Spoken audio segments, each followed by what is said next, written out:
Hey boys and girls, Miss Bear coming to you today with our letter laying lesson of the day, lesson 40, about Sleepy Sammy.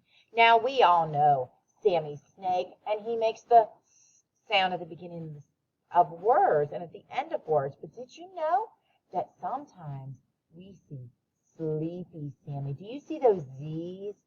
He's sleeping.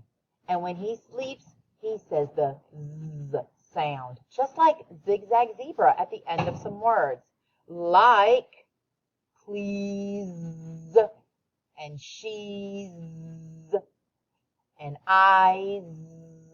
These are some of the words that we hear Sleeping Sammy at the end of.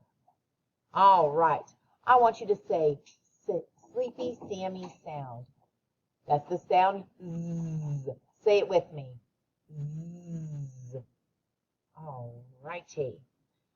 We are going to work today with some words that have the Z sound at the end.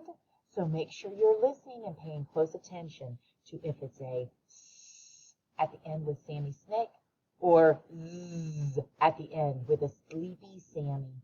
You guys have a great day. We'll see you soon.